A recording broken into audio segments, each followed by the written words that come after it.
Hello मेरे प्यारे बच्चों, कैसे हैं आप? आशा करते हैं कि आप सब ठीक होंगे, कुशल मंगल होंगे। हम लेकर के आए हैं अपना थर्ड वीडियो। ठीक है, टॉपिक आपको पता ही है कि हम अभी ray optics and optical instruments पढ़ रहे हैं। ठीक है, जैसा कि आप पीछे के दो वीडियो में देख चुके हैं, इंट्रोडक्शन और फिर reflection of light through plane mirrors. ठीक है ना, तो मिरर के ही सीक्वेंस में हम आगे बढ़ रहे हैं अपने थर्ड वीडियो में, reflection of light through spherical mirrors. लेकिन स्फेरिकल मिरर्स केवल थर्ड वीडियो में नहीं पढ़ेंगे, क्योंकि वीडियो बहुत लंबा हो जा रहा है। फर्स्ट और सेकंड वीडियो आपको बहुत ही लंबा लंबा वीडियो मिला हुआ है। मेरे ख्याल से उसकी लेंथ शायद अप्रोक्सीमेट 1 आवर 40 मिनट्स के आसपास है। तो थोड़ा हम क्या करेंगे, छोटे वीडियोस बनाएंगे। तो हम जो अपना ये टॉपिक है reflection of light through spherical mirrors, इसको हम दो पार्ट में करेंगे। तो थर्ड वीडियो को हम दो पार्ट में कर रहे हैं, third video A and third video B. ठीक है कि नहीं? वैसा हमने थंबनेल में भी मेंशन किया हुआ है। ठीक है बेटा, अब हम यहाँ पे स्टार्ट करते हैं। देखिए अपना थर्ड वीडियो का पार्ट ए। ठीक है, थर्ड वीडियो का पार्ट ए क्या है हमारा? Reflection of light through spherical mirrors. तो यहाँ पे बेसिकली आपको, जैसा कि थंबनेल पे मेंशन है सारे टॉपिक्स, कि हमें थर्ड वीडियो के पार्ट ए में क्या चीजें पढ़नी है, तो हम उसको वन बाय वन सीक्वेंस में देखते चलते हैं। ठीक है ना, तो सबसे पहले ध्यान से देखिए, टॉपिक है हमारा reflection of light through spherical mirrors. तो रिफ्लेक्शन ऑफ लाइट को हम जान चुके हैं, ये टर्म तो हमें क्लियर हो चुका है। अब हम थोड़ा सा स्फेरिकल मिरर्स की ओर चलते हैं। ठीक है, पर स्फेरिकल मिरर्स की ओर चलने से पहले थोड़ा सा हम रिकॉल कर लेते हैं अपने सेकेंड वीडियो का थोड़ा सा पार्ट, कि मिरर्स कितने टाइप्स के होते हैं। मिरर्स तो हम लोगों ने वहीं पे देखा था ना, तो मिरर्स कुल कितने टाइप्स के होते हैं? तो मिरर्स हमने दो टाइप्स में देखा था। कितने टाइप्स में देखे थे? दो टाइप्स में देखे थे। दो टाइप्स कौन कौन से थे? एक तो था हमारा प्लेन मिरर। ठीक है, प्लेन मिरर्स, ये हमारा फर्स्ट टाइप था। ये हमारा है सेकंड टाइप, जिसको कि आज हम कवर करेंगे। ठीक है, क्या है हमारा second type? Spherical mirrors. Spherical mirrors. ठीक है बच्चे, तो स्फेरिकल मिरर्स, इसका मतलब है कि ये हमारा सेकंड टाइप है ना, reflection of light through spherical mirrors. तो स्फेरिकल मिरर्स में भी हमें क्या करना है, देखना है फिर से स्फेरिकल मिरर्स के दो टाइप्स। ठीक है, कितने टाइप्स हैं स्फेरिकल मिरर्स के? दो टाइप्स। दोनों टाइप्स के बारे में हम यहाँ पे आज समझेंगे, थर्ड वीडियो के पार्ट ए में और थर्ड वीडियो के पार्ट बी में। ठीक है, तो पहला हमारा क्या है स्फेरिकल मिरर्स में? तो पहला हमारा है कॉनकेव मिरर। Concave mirrors. और बी पार्ट क्या है हमारा? Convex mirrors. ठीक है बच्चे, मेरे ख्याल से आपको इतनी बातें क्लियर हो गई, ये हमने सेकंड वीडियो में, प्रीवियस वाले वीडियो में डिस्कस किए थे। ठीक है, अब हम लोग ये डिस्कस कर चुके हैं, तो यहाँ पे हम प्लेन मिरर के बारे में तो पूरी स्टडी कर चुके हैं अच्छे से। हमारा आज का जो टाइप है स्फेरिकल मिरर, तो उसके थ्रू हम रिफ्लेक्शन देखेंगे लाइट का। ठीक है, तो जैसा कि टॉपिक मेंशन ही है, तो हम अपने टॉपिक में चलते हैं, आगे बढ़ते हैं।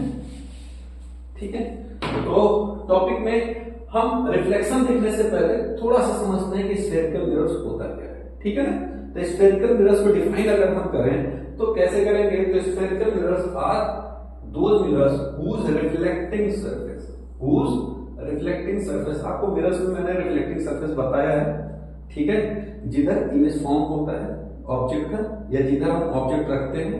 ठीक है, जबकि उसके अपोजिट साइड में हम क्या करते हैं? मिरर को पॉलिश करते हैं। ठीक है ना, तो whose reflecting surface forms a part of hollow sphere।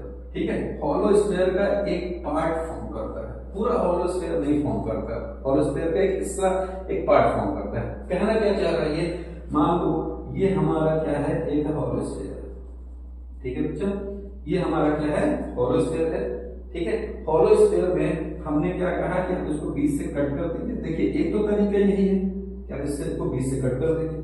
बीच से जब कट करेंगे तो ध्यान से देखिए, ये दो पार्ट में सेपरेट हो जाएगा। ठीक है, एक पार्ट आपका कैसा हो जाएगा? ये इस तरीके से, और दूसरा पार्ट आपका कैसा हो जाएगा? ये इस तरीके से, ठीक है कि नहीं। तो जैसे आप इसको क्या करेंगे, मिड से बीच से इसको हॉलो स्फीयर को कट करेंगे। ये क्या चीज था हमारा, हॉलो स्फीयर, ठीक है। ये हमने क्या किया है, बीच से कट किया है। तो कट करेंगे तो देखो ये दो पार्ट में बटे, एक पार्ट हमारा क्या हो गया, ये इधर वाला पोर्शन जो इसका लेफ्ट पोर्शन था वो मैंने यहाँ पे लेफ्ट में बना दिया है, ठीक है। और ये वाला पोर्शन क्या है हमारा, इसका राइट पोर्शन, ठीक है। हम लोग मिरर्स में जब शुरुआत में पढ़ा रहे थे प्रीवियस वीडियो में, तो हम लोगों ने देखा था, समझा भी था कि हमें एक स्टैंडर्ड पैटर्न में पढ़ना है। स्टैंडर्ड पैटर्न क्या है कि ऑब्जेक्ट हमेशा लेफ्ट साइड होगा या रिफ्लेक्टिंग सरफेस जो मिरर का होगा वो हमेशा लेफ्ट साइड होगा, ठीक है।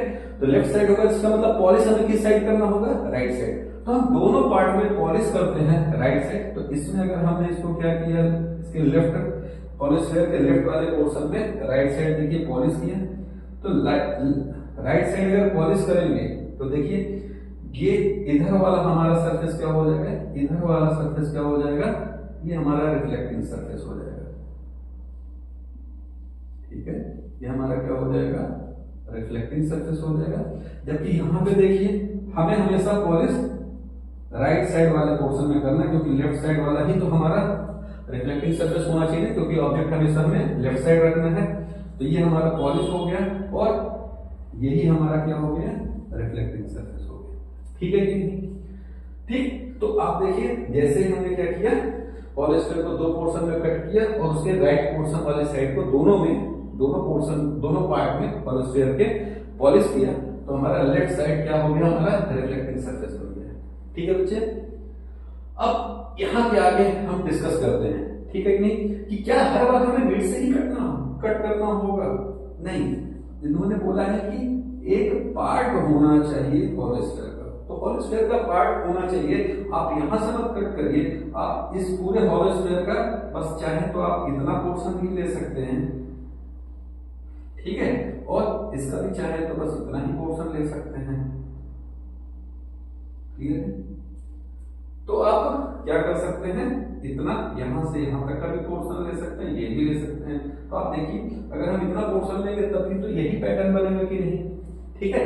बस ये है कि हाँ इसका अपर्चर बहुत ज्यादा होगा, और अगर हम इतना ही लेते हैं पोर्शन हॉलोस्फीयर का तो इसका अपर्चर कम होगा। अपर्चर का मतलब क्या होता है, मान लीजिए ये मिरर है तो हमने इसको एम डैश से रिप्रेजेंट कर दिया, ठीक है। इसको भी आप एम डैश से रिप्रेजेंट कर दीजिए। तो ये जो एम डैश है, ठीक है, ये पूरा मतलब एम से लेके एम डैश है। एंड पॉइंट्स को हम इस तरीके से लिखते हैं कॉन्केव और कॉन्वेक्स मिरर में, ठीक है। अभी हम बताते हैं कौन है कॉन्केव और कॉन्वेक्स। तो इसी को हम कहते हैं अपर्चर। तो अपर्चर मतलब है कि दोनों एंड पॉइंट्स तक, तो इसका अपर्चर देखिए बड़ा ज्यादा होगा, जबकि इसका अपर्चर देखिए बस इतना, क्लियर है कि नहीं। तो इसको क्या कहते हैं, aperture of the spherical mirror, ठीक है। अभी हम कॉन्केव और कॉन्वेक्स वर्ड नहीं लिख रहे हैं, ठीक है, ऑफ द स्फेरिकल मिरर, ठीक है। इतनी बातें समझ में आ गई। अब ध्यान से समझिए कि इसमें से किसको हम कॉन्केव मिरर और किसको कॉन्वेक्स मिरर कहेंगे। तो याद रखिएगा कि कॉन्केव मिरर वो होगा जिसका inner curve surface reflecting surface हो, या इनर कर्व सरफेस को आप कैविटी भी बोलते हैं ना, अंदर खालीपन है, ठीक है कि नहीं। तो इनर कर्व सरफेस देखिए, तो ये देखिए इसका अंदर वाला पोर्शन ही तो हमारा क्या है, रिफ्लेक्टिंग सरफेस है कि नहीं। जब इनर कर्व सरफेस हमारा रिफ्लेक्टिंग सरफेस होगा तो ऐसे केस में हम इस मिरर को क्या कहेंगे, कॉन्केव मिरर, कॉन्केव मिरर। और जब हमारा क्या हो, outer curve surface reflecting surface हो, देखिए ये आउटर कर्व सरफेस है, ठीक है कि नहीं। तो इनर कर्व सरफेस को हम क्या कर सकते हैं, इनर कैविटी कर सकते हैं या कैविटी साइड कर सकते हैं रिफ्लेक्टिंग सरफेस को, क्लियर है कि नहीं।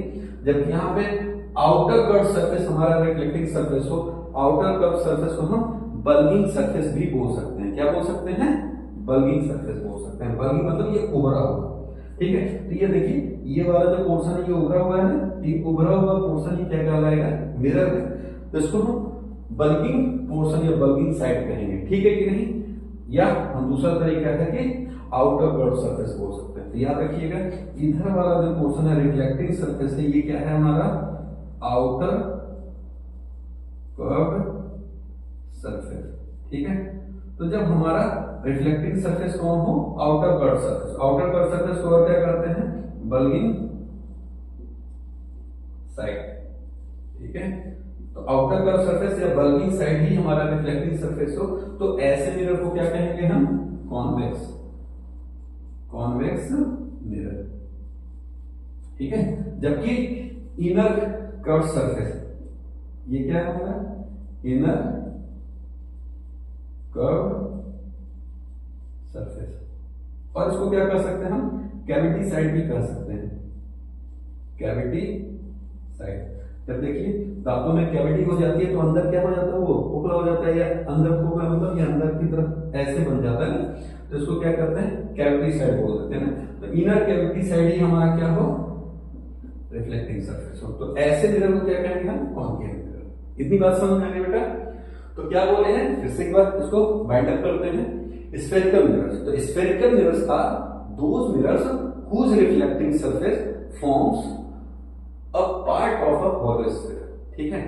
अब ये हमने hollow sphere से आपको ये बनाया है, लेकिन हर बार हम इसको देखेंगे ना, जब हम इसको देखेंगे तो यहां से देखिए हम यहां से डिफाइन करते हैं। तो क्या कह रहे हैं देखो स्फेरिकल मिरर्स, स्फेरिकल मिरर्स दोनों स्फेरिकल है ना, spherical mirrors are those mirrors, spherical mirrors are those mirrors whose reflecting surface forms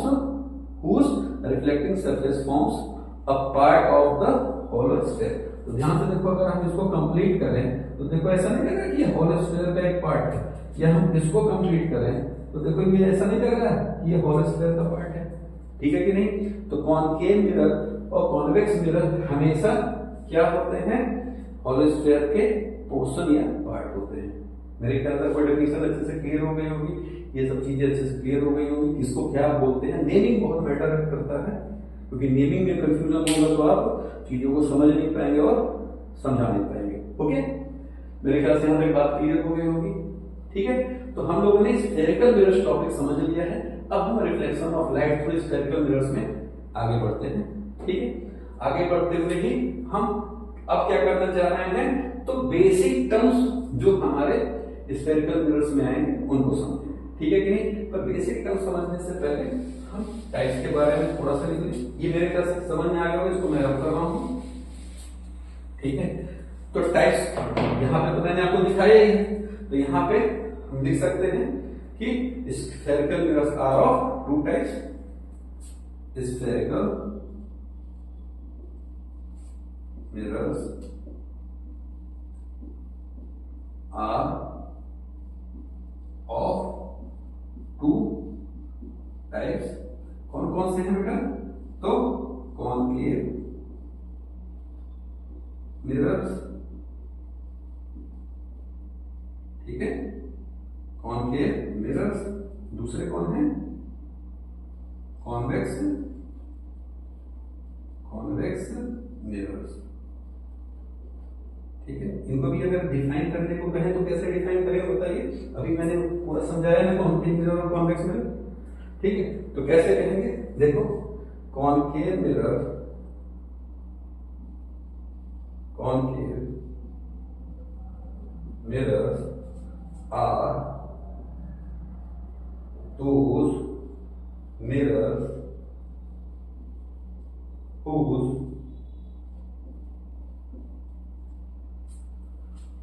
whose inner curved surface, inner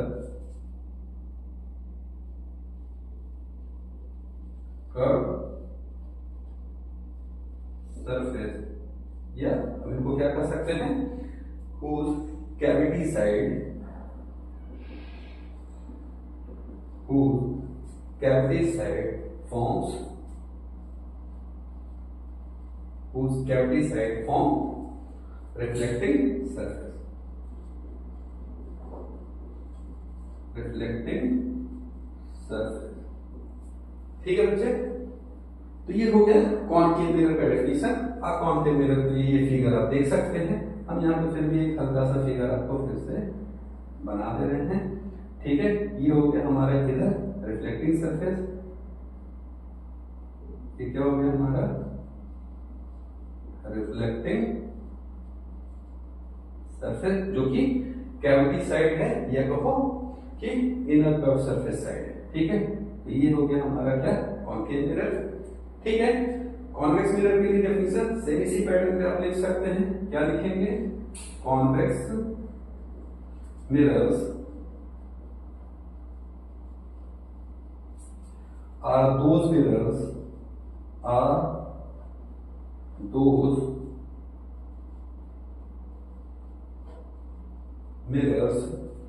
whose outer curved surface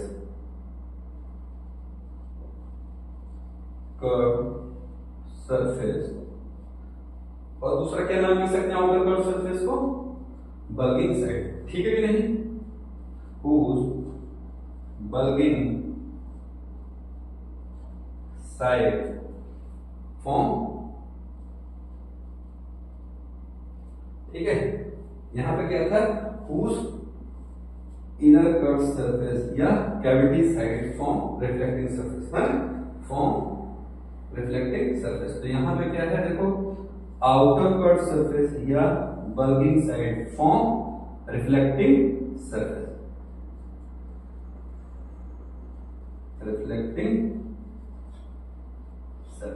ठीक है बच्चे। तो ये हो गया हमारा स्फेरिकल मिरर का डेफिनेशन, और ये इसके दो टाइप्स, और ये हो गए उनके डेफिनेशन, ठीक है। तो इनका अगर आप शॉर्ट में छोटे में जो है थोड़ा सा फिगर समझना चाहें तो क्या होगा, देखिए ये हो गया आपका हमारा कॉन्वेक्स मिरर, ठीक है कि नहीं। इधर क्या हो गया रिफ्लेक्टिंग सरफेस,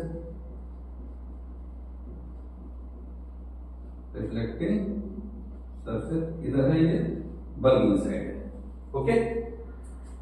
तो this is the way to understand the spherical mirror as well as its types, concave mirror and convex mirror. इतनी बात क्लियर हो गई होगी। अब हम आगे प्रोसीड करते हैं।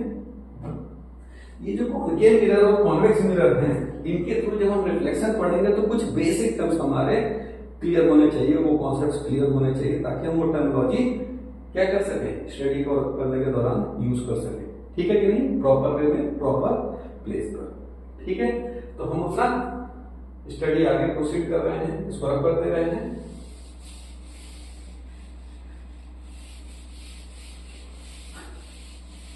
इतने डीप में जब आप स्टेप बाय स्टेप सीक्वेंस में चीजों को पढ़ेंगे और माइंड में एक फॉर्मेट तैयार करेंगे, सीक्वेंस में एक स्टोरी तैयार करेंगे इस टॉपिक से रिलेटेड, तब ये टॉपिक आपके लिए बेहतर कॉन्सेप्ट के रूप में तैयार हो गया, और फिर आपको ये हमेशा मदद देगा। आपको ये टॉपिक से रिलेटेड कोई भी प्रॉब्लम होगा आप उसको इजीली हैंडल कर लेंगे, ठीक है। तो हम अपने इसी टॉपिक में आगे बढ़ रहे हैं, क्या देखने जा रहे हैं, बेसिक टर्म्स, ठीक है ना। तो हमारा नेक्स्ट टॉपिक जो टॉपिक में मेंशन है उसके आधार पर भी आप देख सकते हैं, basic terms used in spherical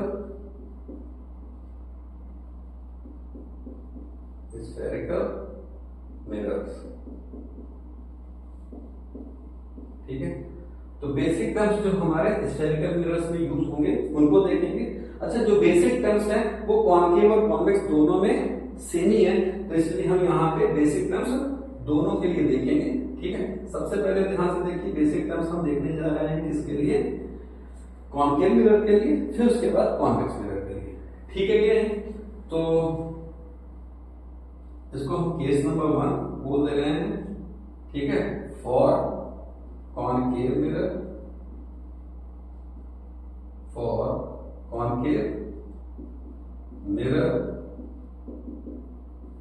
ठीक है।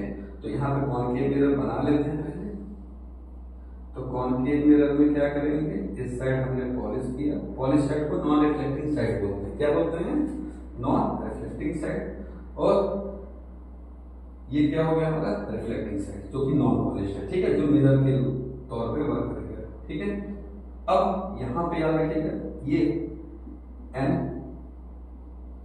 एम डैश क्या हो गया इसका, या M1 बोल दो, M2 बोल दो, ठीक है।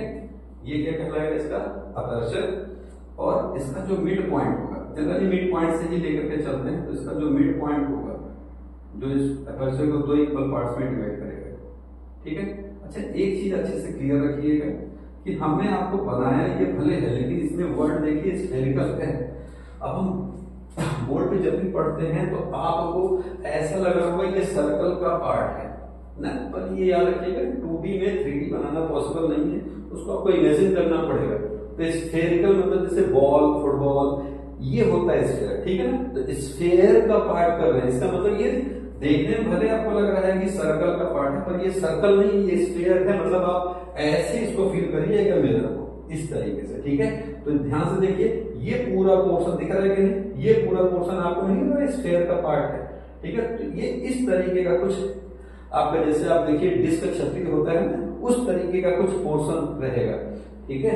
तो आपको भले ही हमने इसको एक ऐसे आर्क के फॉर्म में, सर्कल का एक पार्ट के फॉर्म में आपको दिखाया है, लेकिन याद रखिएगा ये इस तरीके से मिरर होगा। और इसका कैविटी साइड जो है रिफ्लेक्टिंग साइड है, इसलिए क्या हो गया? कॉनकेव मिरर, ठीक है।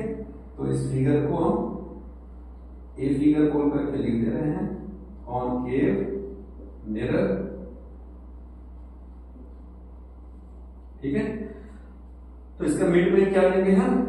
एक पॉइंट लेंगे जिसको कि क्या बोलते हैं? पोल बोलते हैं, ठीक है कि नहीं। और इसको किस पॉइंट से दिखाते हैं? पी से दिखाते हैं, कैपिटल पी से, ठीक है। और इसको हम क्या करते हैं? इसको ज्वाइन करते हैं, और ज्वाइन करके हॉरिजॉन्टल लाइन यहां से पास कराते हैं, ठीक है। जब हॉरिजॉन्टल लाइन यहां से पास कराएंगे तो इसको कहा जाता है प्रिंसिपल एक्सिस। याद रखिएगा, जो स्कूल में प्रिंसिपल होते हैं वही स्पेलिंग यहां पे भी होगी, प्रिंसिपल एक्सिस, ठीक है कि नहीं? क्लियर है? तो ये प्रिंसिपल एक्सिस हो गया। फिर यहां पे देखिए हमने लिया है प्रिंसिपल फोकस, ठीक है। अब यहां पे हम लेटर लिख रहे हैं, चीजों को फिर अच्छे से साइड में एक्सप्लेन करेंगे। ये हो गया हमारा कैपिटल सी से उसको रिप्रेजेंट करेंगे सेंटर ऑफ कर्वेचर, ठीक है। ये हो गया हमारा क्या? Concave mirror, okay. तो कॉनकेव मिरर के बाद हम अपना केस नंबर सेकंड दिखाते हैं। केस नंबर सेकंड क्या रहेगा कि बेसिक टर्म जो यूज हो रहा है स्फेरिकल मिरर्स में, ये है फॉर कॉनकेव मिरर, और ये हो गया हमारा for convex mirror, convex mirror, ठीक है। तो कॉन्वेक्स मिरर पे ध्यान से देखिए हम कैसे ड्रॉ करेंगे। तो ये हो गया क्या? पॉलिश साइड या नॉन रिफ्लेक्टिंग सरफेस, जबकि इधर हमारा मिरर होगा, रिफ्लेक्टिंग सरफेस होगा। यहां भी क्या होगा? इसको सेम टर्म इस्तेमाल कर रहे हैं ताकि दोनों जगह समझने में आसानी हो।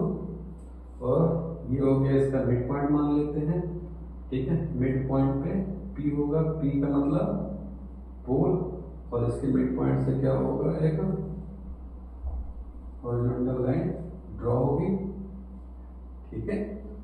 इसको थोड़ा हॉरिजॉन्टली बनाइएगा, कोशिश करिएगा कि बिना स्केल की सहायता से बनाए, क्योंकि हैबिट बनानी जरूरी है ना, ठीक है। तो पहले डॉटेड लाइन ड्रॉ करके उसको कंटिन्यूअस कर सकते हैं आप। फिर इसमें नॉन पॉलिश साइड, ठीक है। Non polish side reflecting surface कहलाता है, जबकि polish side non reflecting surface है, ठीक है कि नहीं। तो इसमें पॉलिश साइड में ही आपका प्रिंसिपल फोकस और सेंटर ऑफ कर्वेचर होता है, ठीक है ना। सेंटर ऑफ कर्वेचर को हम कैपिटल सी से रिप्रेजेंट करते हैं, ठीक है। इसको भी हम नेम दे रहे हैं फिगर नंबर बी, कौन सा मिरर है ये? तो ये है कॉन्वेक्स मिरर। ठीक है, देखिए कौन कौन सी टर्मिनोलॉजी हमारी इस्तेमाल हो रही है यहाँ पे। तो एक तो टर्मिनोलॉजी हमारी क्या है, ध्यान से देखते चलिए। तो सबसे पहले हम, अच्छा ये हम दोनों के लिए बातें लिख रहे हैं, तो हम यहां से स्टार्ट कर रहे हैं ताकि आप समझें दोनों पोर्शन में बातें चल रही हैं। M1 M2, M1 M2 क्या है?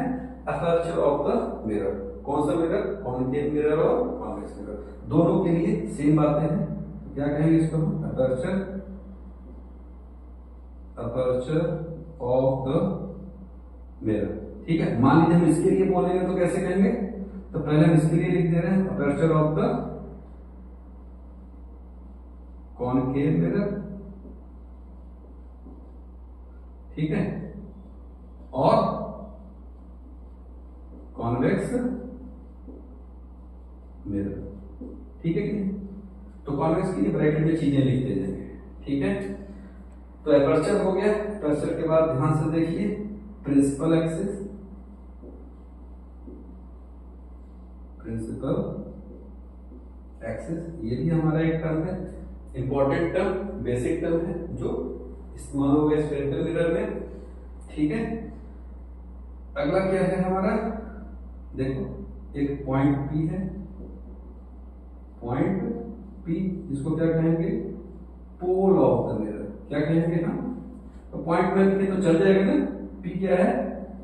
पोल ऑफ द, अब इसके लिए पहले देखेंगे फिर ब्रैकेट में कॉन्वेक्स के लिए। तो pole of the concave mirror, पूरा नाम इस तरीके से लिखते हैं। पर जब कोई मिरर बना हो तो सीधे हम पोल बोल सकते हैं, क्योंकि मिरर तो बना ही हुआ है। Pole of the concave mirror, bracket में हम इसके लिए लिख दे रहे हैं pole of the convex mirror.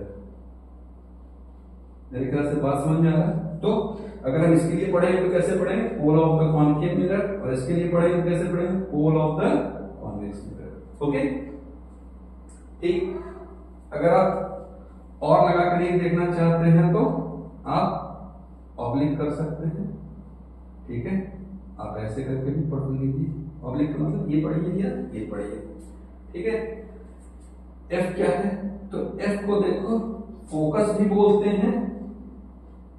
देखिए कैपिटल में ये सारे हैं पॉइंट, आपको पता ही है मैथ्स में कि किसी पॉइंट को कैपिटल लेटर से रिप्रेजेंट करते हैं। ये सारे लेटर्स कैपिटल होंगे। ठीक है, तो फोकस या दूसरा क्या नाम है? Principal focus, principal. ठीक है, तो फोकस या principal focus of the concave mirror, concave mirror या कॉन्वेक्स मिरर। ठीक है, फोकस के बाद फिर हमारा next topic, next important term है कैपिटल सी। ठीक है, तो कैपिटल सी को क्या करते हैं? Centre of curvature, centre of curvature किसका? तो सबसे पहले ऑफ द कॉन्केव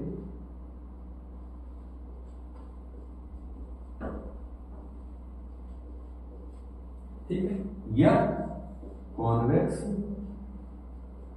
मिरर। ठीक है, तो ये हो गया कुछ इंपॉर्टेंट टर्म्स। वेट करिए जरा। सॉरी बच्चों, एक्चुअली मेरा बेटा जो है उठ गया था, तो वो बाहर से नॉक कर रहा था, तो मुझे डिस्टर्बेंस हो रहा था, इसलिए मैं थोड़ा सा आ गया था। चलिए हम स्टार्ट करते हैं अपना टॉपिक। तो basic terms used in spherical mirrors में हम टर्म्स कौन कौन सा देख रहे हैं? ध्यान से देखिए। तो हमारे पास एक टर्म्स है एपर्चर, दूसरा है प्रिंसिपल एक्सिस, तीसरा है पोल, चौथा है फोकस, पांचवा है सेंटर ऑफ कर्वेचर।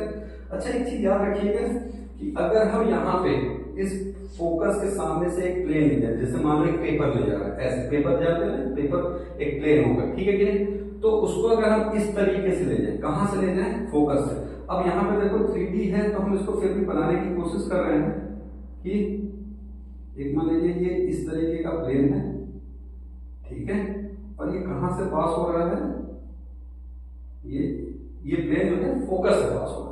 तो जब ये प्लेन फोकस से पास होगा तो इस प्लेन को हम लोग कहेंगे फोकल प्लेन। क्या कहेंगे, फोकल प्लेन, ठीक है। तो अपना 6 पॉइंट ले रहे हैं फोकल प्लेन को। तो फोकल प्लेन क्या है, फोकल प्लेन वो प्लेन है जो कि प्रिंसिपल एक्सिस के परपेंडिकुलर होगा, ठीक है। प्रिंसिपल एक्सिस के साथ ही क्या बनाएगा, 90 डिग्री बनाएगा, ठीक है कि नहीं। और कहां से पास होगा, प्रिंसिपल फोकस या फोकस से पास होगा, ठीक है। तो क्या हमने देखा, फोकल प्लेन क्या है, फोकल प्लेन, ठीक है। नेक्स्ट हम अपना देख रहे हैं 7th पॉइंट। तो 7th पॉइंट को कहां से देखें, तो हम यहां पे लिख दे रहे हैं 7th पॉइंट। 7th पॉइंट क्या हम समझने जा रहे हैं कि हमेशा याद रखिए कि सारे डिस्टेंस पोल से हमेशा मेजर किए जाएंगे। जैसे हम एक्स एक्सिस और वाई एक्सिस जब ड्रॉ करते हैं तो सारे डिस्टेंस कहां से मेजर करते हैं, ओरिजिन से करते हैं ना। एक्स एक्सिस और वाई एक्सिस में सारे डिस्टेंस हम हमेशा कहां से स्टार्ट करते हैं, मेजर करते हैं ओरिजिन से, ठीक है।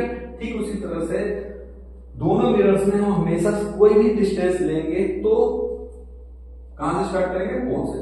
तो पोल से ये फोकस तक की, ये कहो पोल से फोकल प्लेन तक का जो डिस्टेंस होता है इसको हम फोकल लेंथ कहते हैं और स्मॉल एफ से दिखाते हैं। किससे दिखाते हैं, स्मॉल एफ से, ठीक है कि नहीं। जबकि इसी पोल से क्या होता है, यहां पोल से सेंटर ऑफ कर्वेचर तक का जो डिस्टेंस होता है उसको हम रेडियस ऑफ कर्वेचर कहते हैं। क्या करते हैं, रेडियस ऑफ कर्वेचर। तो हमारे पास 6 के बाद ये 2 पॉइंट्स मिल जाएंगे। क्या मिलेगा, एक तो स्मॉल एफ को क्या कहेंगे बताइए, फोकल, ठीक है कि नहीं, फोकल लेंथ, ठीक है कि नहीं। जबकि हमारा 8th पॉइंट क्या है, रेडियस ऑफ कर्वेचर, कैपिटल है, ठीक है कि नहीं। इसको हम क्या कहते हैं, रेडियस ऑफ कर्वेचर, ठीक है। अब किसका, तो focal length of the concave mirror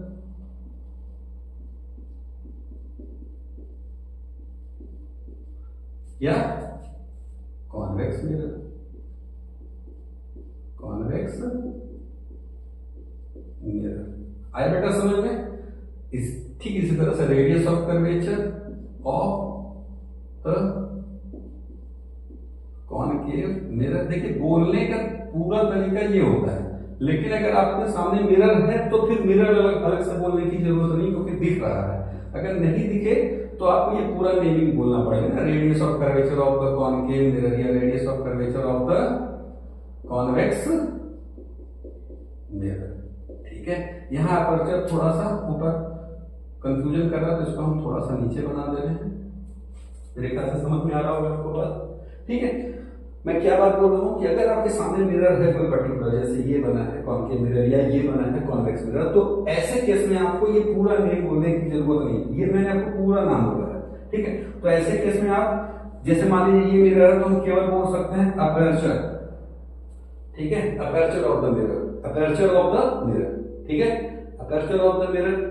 भाई मिरर तो सामने दिख ही रहा है कॉनकेव है, तो कॉनकेव बोलने की जरूरत नहीं। क्या बोलने की जरूरत नहीं है, कॉनकेव बोलने की जरूरत नहीं, तो केवल अपर्चर ऑफ द मिरर इतना आप बोल सकते हैं, क्लियर है।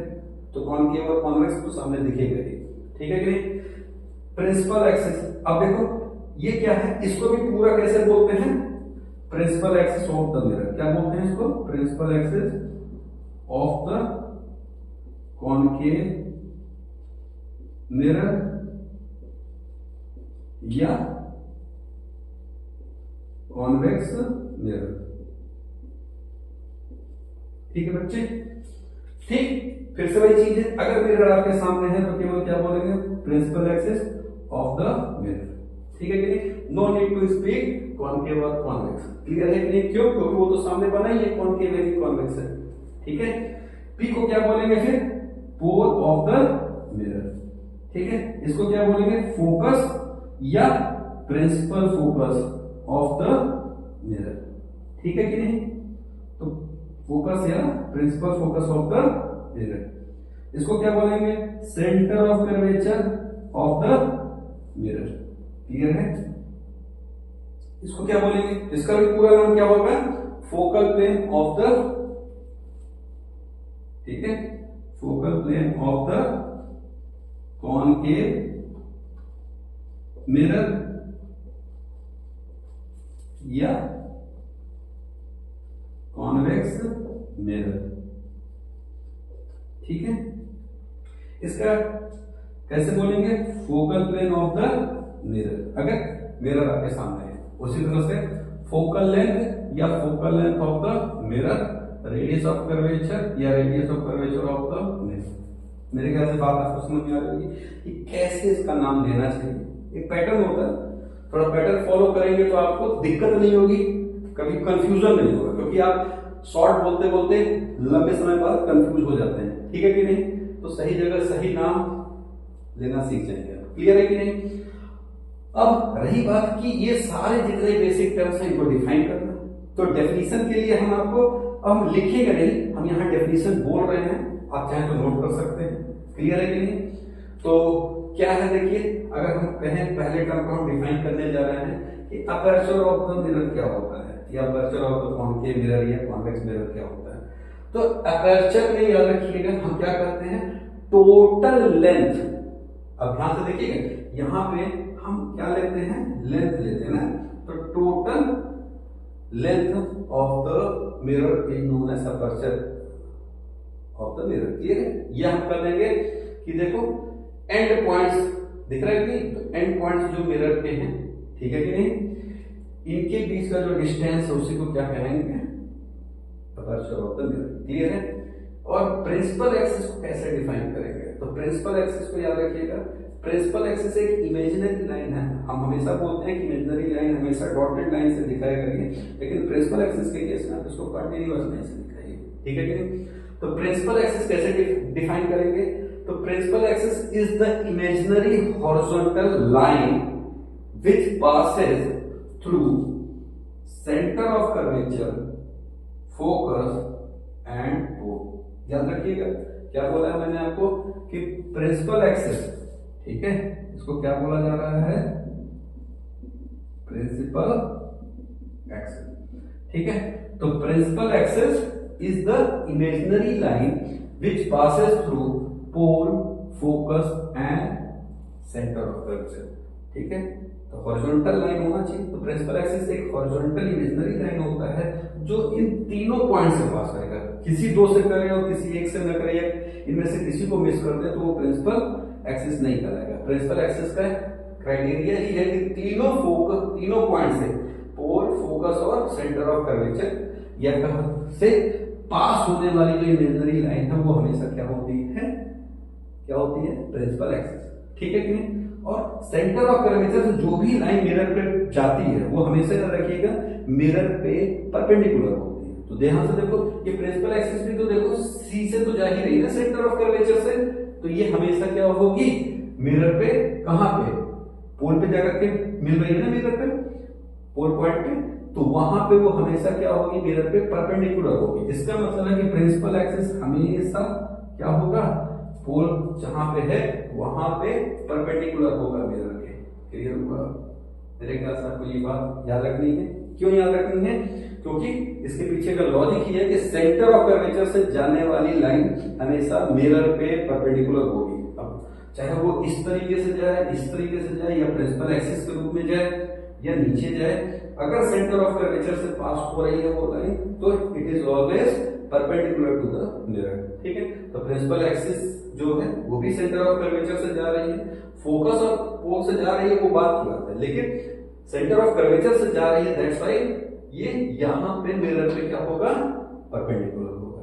क्लियर है? ये थोड़ा सा प्रिंसिपल एक्सिस का एक इंपॉर्टेंट पॉइंट नोट कर लीजिएगा। प्रिंसिपल एक्सिस डिफाइन कर दिया, क्या बोला, वो इमेजिनरी हॉरिजॉन्टल लाइन जो सेंटर ऑफ कर्वेचर, फोकस और पोल तीनों से पास करे, ठीक है, वैसे इमेजिनरी हॉरिजॉन्टल लाइन को क्या कहेंगे ना, प्रिंसिपल एक्सिस। ओके, दोनों केस में, ठीक है।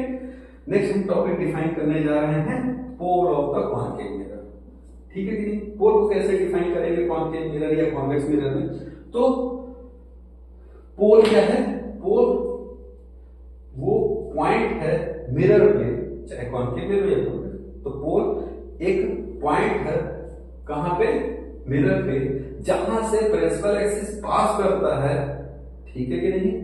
और वो जो पोल है वो मिरर को दो इक्वल पार्ट्स में डिवाइड करता है।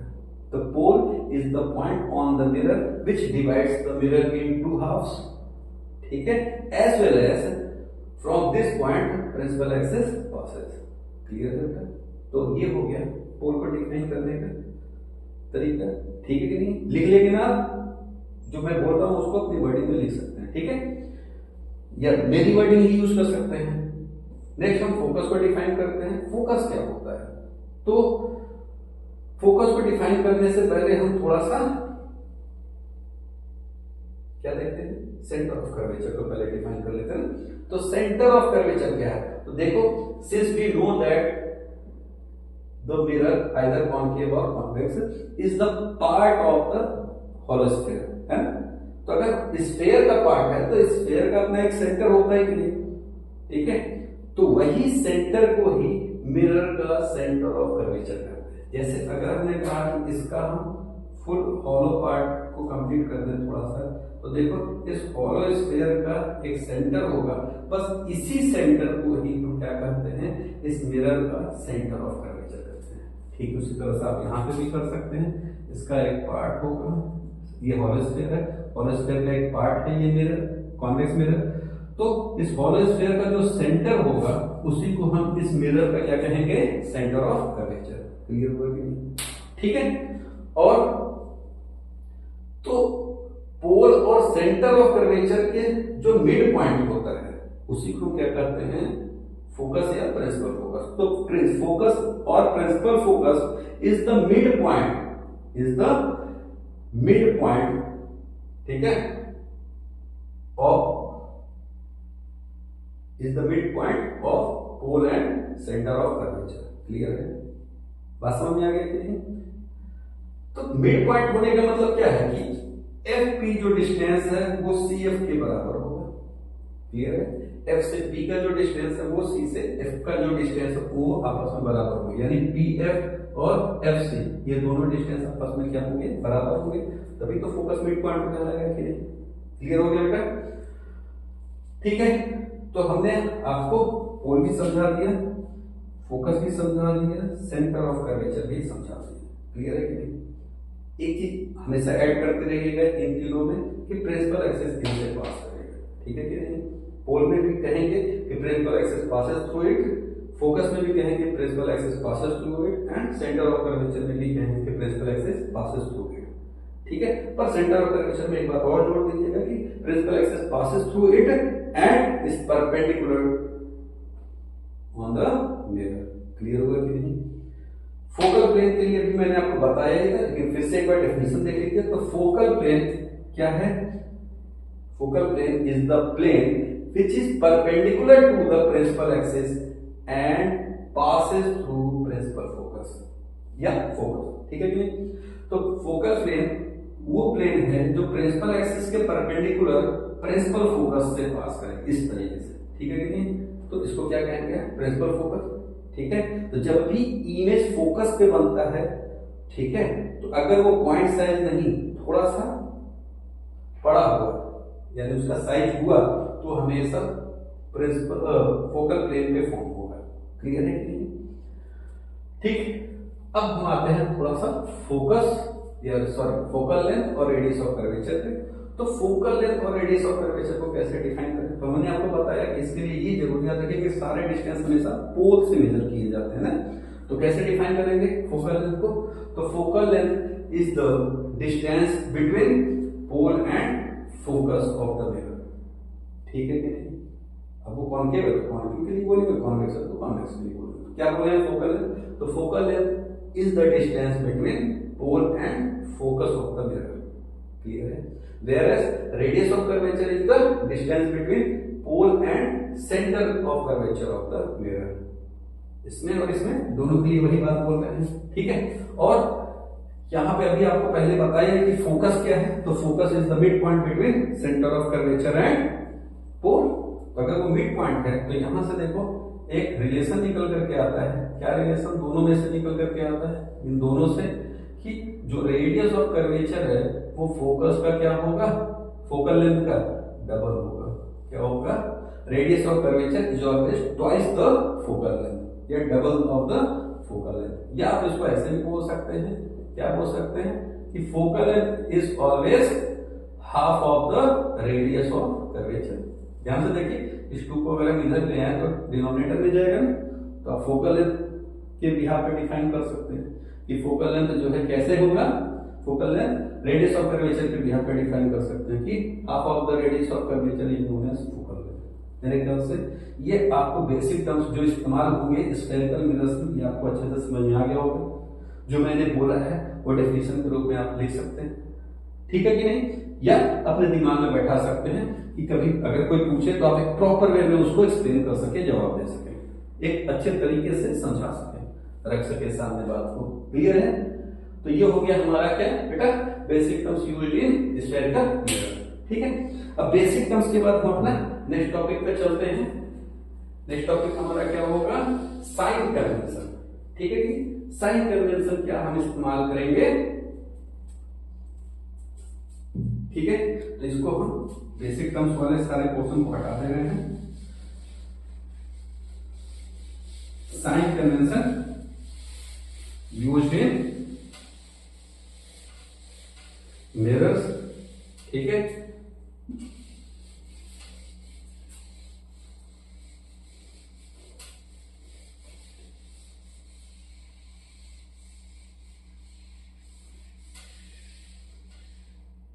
ये जो हॉल स्फीयर का पोर्शन था इसको भी हम इरेज कर दे रहे हैं।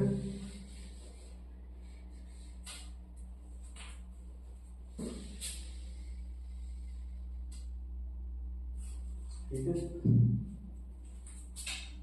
तो ऐसा नहीं है कि हम इधर ही लिखे हैं तो उधर कॉन्वेक्स में ये बातें नहीं होंगी, कॉन्वेक्स में भी सारी बातें होंगी। इसका मतलब है कि यहां पे जो है क्या होगा? हमारा फोकल प्लेन होगा जो फोकस से या प्रिंसिपल फोकस से पास होगा, फोकल प्लेन। ठीक है?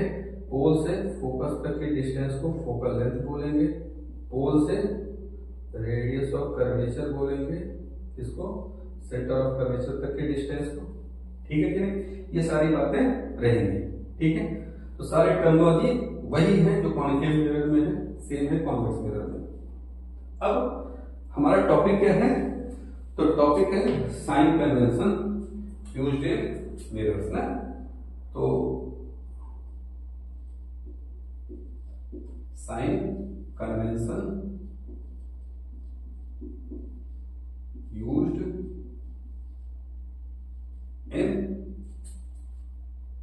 Spherical mirrors. तो स्फेरिकल मिरर्स न लिख करके हम लिख रहे हैं मिरर। तो मिरर्स में हम यहां पे सारे मिरर्स की बात कर रहे हैं, चाहे वो प्लेन मिरर हो ना, तो प्लेन हो, कॉनकेव हो, या क्या हो? कॉन्वेक्स हो। ठीक है? तीनों टाइप के मिरर्स के लिए sign convention used in mirror. ठीक है? साइन कन्वेंशन मतलब साइन भी इस्तेमाल करेंगे क्या? बताइए। तो हाँ, साइन कन्वेंशन भी इस्तेमाल करेंगे। कहां करेंगे? जितने भी मिरर से संबंधित फॉर्मूले होंगे वहां पे हमें साइन कन्वेंशन इस्तेमाल करना होगा। याद रहेगी इस बात? तो याद रखिएगा, यहां पे क्या बोल रहे हैं? We have to use sign convention. We have to use sign convention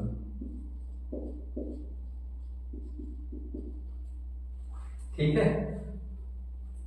we have to use sign convention in all given, ठीक है।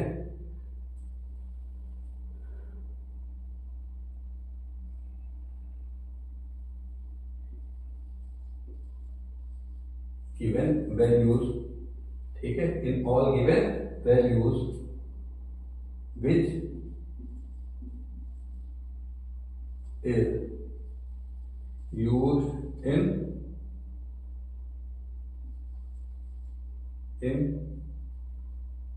particular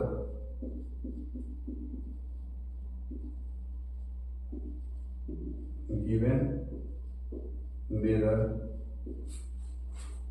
फॉर्मूले ना। तो फॉर्मूला का प्लूरल फॉर्मूलाज नहीं होता, फॉर्मूले होता है, ठीक है कि नहीं। ये जो मैंने स्टेटमेंट लिखा है याद रखिएगा। तो we have to use sign convention, हमें साइन कन्वेंशन का इस्तेमाल करना होगा। कहां पे करना होगा?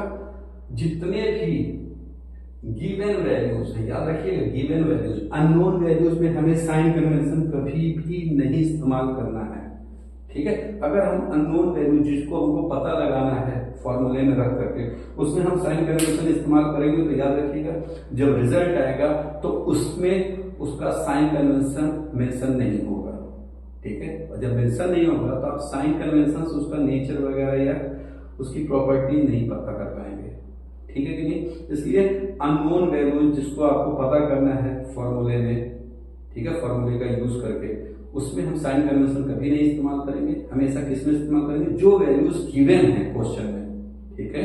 प्रॉब्लम जो भी हम न्यूमेरिकल प्रॉब्लम्स हैं, तो जो वैल्यूज गिवन हैं उसमें हमें साइन कन्वेंशन इस्तेमाल करना है, ठीक है। और वो यूज करते हुए जब हम फॉर्मूले में गिवन वैल्यूज को रखेंगे तो हमें unknown values with sign convention मिल जाएगा, ठीक है कि नहीं। ये बात याद रहेगा। ये जरूर याद रखिएगा कि भले ही हमें पहले से पता हो कि अननोन वैल्यू का साइन कन्वेंशन ये होगा, फिर भी हमें इस्तेमाल नहीं करना है। वो रिजल्ट में खुद ब खुद आ जाएगा वो साइन कन्वेंशन, और वो वेरीफाई कर देगा कि जो आपके पास कॉन्सेप्ट है वो बिल्कुल सही है ना। तो आपको अननोन में कभी भी साइन कन्वेंशन नहीं इस्तेमाल करना है। कहां पे आप इस्तेमाल करना है? गिवन वैल्यूज में। कहां पे इस्तेमाल करना बच्चे? गिवन वैल्यूज, गिवन वैल्यूज में इस्तेमाल करना है, याद रखिएगा, अननोन वैल्यूज में नहीं, ठीक है कि नहीं। और वो सारे साइन कन्वेंशन कहां यूज करेंगे? किसी गिवन पर्टिकुलर फॉर्मूले में इस्तेमाल करेंगे, क्योंकि मिरर के कई फॉर्मूले हैं, ठीक है कि नहीं। जैसे मान लीजिए खुद मिरर का फॉर्मूला है, ठीक है कि नहीं। फिर हमारे पास देखो अभी पीछे देखे तो r = 2f या f = r/2, क्या इसमें भी इस्तेमाल करना है? नहीं, यहाँ पर डिस्टेंस है तो डिस्टेंस कभी निगेटिव लेना नहीं है, तो पॉजिटिव ही लेना है, ठीक है कि नहीं। लेकिन अगर हमें फोकल लेंथ देखना है कॉन्वेक्स का या कॉनकेव का, तो उसके लिए तो हमें साइन कन्वेंशन चाहिए, ठीक है कि मतलब साइन देख के बता सकते हैं पर्टिकुलर फोकल लेंथ का कि वो कॉनकेव है कि कॉन्वेक्स है, ठीक है कि नहीं। मैग्निफिकेशन के फॉर्मूले में हमें यूज करना होगा, मिरर के फॉर्मूले में इस्तेमाल करना होगा, ठीक है। तो वहां पे गिवन वैल्यूज के लिए ही साइन कन्वेंशन इस्तेमाल करेंगे, ठीक है, अननोन या नॉन गिवन वैल्यूज के लिए नहीं, ठीक है कि नहीं। तो ध्यान से देखो, sign convention used in mirrors में प्लेन, कॉनकेव और कॉन्वेक्स। तो प्लेन में बेसिकली जब मिरर फॉर्मूला इस्तेमाल करेंगे तो वहीं प्लेन के लिए हम साइन कन्वेंशन बताएंगे। सारे कन्वेंशन वही है, बस एक चीज याद रखिएगा, प्लेन में तो पोल होता नहीं है या प्रिंसिपल एक्सिस जैसा कोई कॉन्सेप्ट होता नहीं है, ठीक है। तो ऐसे में क्या करेंगे? तो ऐसे में बस याद रखिएगा कि जो मिरर है उसी को पूरा पोल समझ लीजिएगा, ठीक है। यानी वहां मिरर से सारी डिस्टेंसेस मेजर की जाएंगी, क्लियर है ना। तो मिरर से ऑब्जेक्ट की डिस्टेंस, मिरर से क्या करेंगे? इमेज की डिस्टेंस, ठीक है कि नहीं। तो वो देखेंगे, अगर राइट साइड है लेफ्ट साइड है तो उसके हिसाब से साइन कन्वेंशन इस्तेमाल करेंगे। मेरे ख्याल से आपको ये बातें समझ में आ रही हैं, ठीक है कि नहीं। अब साइन कन्वेंशन इस्तेमाल करने से पहले ध्यान से देखिए, फिर बच्चा हमारे पास क्या, प्लेन अगर हम छोड़ दे तो कॉनकेव और कॉन्वेक्स, तो हम एक केस ले रहे हैं for concave mirror sign convention देखेंगे, और एक केस ले रहे हैं for convex mirror sign convention देखेंगे। ये ऊपर चला गया तो इसको हम थोड़ा नीचे लिख लेते हैं, क्योंकि ये स्टेटमेंट लिख दी है ना, तो यहाँ पे लिख दे रहे हैं केस नंबर 2, ठीक है। तो फॉर कॉन्वेक्स मिरर। ठीक है बेटा, तो चलिए साइन कन्वेंशन इस्तेमाल करते हैं, पर साइन कन्वेंशन के लिए थोड़ा सा दो चार चीजें ध्यान में रखिएगा। ठीक है, क्या कि यहाँ पे भी ध्यान से देखिए, हमारे पास क्या है एक्स एक्सिस, ये एक्स डैश यानी नेगेटिव एक्स एक्सिस, ये पॉजिटिव एक्स एक्सिस, इधर क्या है वाई एक्सिस, नीचे क्या है नेगेटिव वाई एक्सिस यानी उसको हम वाई डैश से रिप्रेजेंट कर रहे हैं। ठीक है, तो यहाँ पे भी देखिए मैंने X axis Y axis draw किया है, यहाँ भी देखिए मैंने कॉनकेव में भी X axis Y axis draw किया है। क्यों? क्योंकि हमें इससे कंपेयर करके साइन कन्वेंशन ट्रिक के रूप में याद करना है। ठीक है, क्लियर करना है। ठीक है कि नहीं? चलिए अब इसको देखने से पहले लेकिन थोड़ा सा और टर्मिनोलॉजी हम सीख लेते हैं। और टर्मिनोलॉजी क्या सीखेंगे, याद रखिएगा कि पोल से ऑब्जेक्ट का जो डिस्टेंस होता है उसको हम किस सिंबल से रिप्रेजेंट करेंगे, है कि नहीं? तो याद रखिएगा यू सिंबल इस्तेमाल करते हैं। क्या सिंबल इस्तेमाल करेंगे? Two small U symbol. ठीक है कि नहीं? तो स्मॉल यू सिंबल क्या होता है? तो स्मॉल यू सिंबल होता है distance of object from pole. ठीक है, इस पे हमें साइन कन्वेंशन देखना होगा, इसलिए ये टर्मिनोलॉजी क्लियर कर लीजिए। डिस्टेंस ऑफ ऑब्जेक्ट, दोनों के लिए हम ये बातें लिख रहे हैं। ठीक है, distance of object from pole P. ठीक है कि नहीं? v क्या होता है, थोड़ा सा बड़ा बना दे रहे हैं, पर ये है स्मॉल में ही। स्मॉल v क्या होता है? तो distance of image from pole P. सारे डिस्टेंस कहां से मेजर करेंगे? पोल से। ठीक है, अगर बाई चांस आपको ये चीजें छोटी दिखाई दे रही हो बेटा, तो आप क्या कर सकते हैं, वीडियो के क्वालिटी में जाकर के वहां सेटिंग में जाइए, सेटिंग से क्वालिटी में जाइए, क्वालिटी से जाकर के आप क्या कर लीजिए, अगर 720 पे है तो उसके रेजोल्यूशन को बढ़ा लीजिए। ठीक है कि नहीं? रेजोल्यूशन बढ़ा लेंगे तो आपको क्लियर इमेज दिखाई देने लगेगा, क्लियर वीडियो दिखाई देगा। ओके बेटा, तो यू देखिए distance of object from pole P, V क्या है distance of image from pole P. ठीक है कि नहीं? एफ तो आपको पता ही है फोकल लेंथ होता है, फिर भी लिख दे रहे हैं फोकल लेंथ, कहां से? फ्रॉम पोल पी ना। ये डिस्टेंस के फॉर्म में लिख लीजिए, distance of principal focus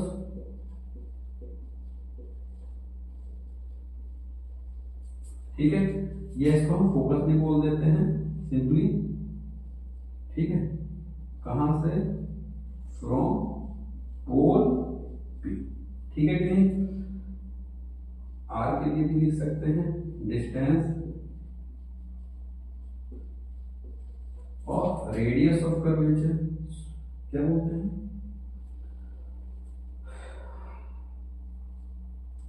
distance of, are को तो रेडियस ऑफ कर्वेचर बोलते हैं ना, एफ को क्या बोलते हैं? फोकल लेंथ बोलते हैं। क्या बोलते हैं? Focal length. ठीक है, आर को क्या बोलते हैं? Radius of curvature. पर होता क्या है ये हम यहाँ पे डेफिनेशन के फॉर्म में समझ लीजिए, लिख रहे हैं distance of centre of curvature, centre of curvature. Centre of curvature को किस सिंबल से दिखाते हैं? कैपिटल सी से ना। तो फ्रॉम पोल पी। ठीक है, और क्या बच गया हमारा? एक एम ले लीजिए। एम क्या है? What is M? पता है?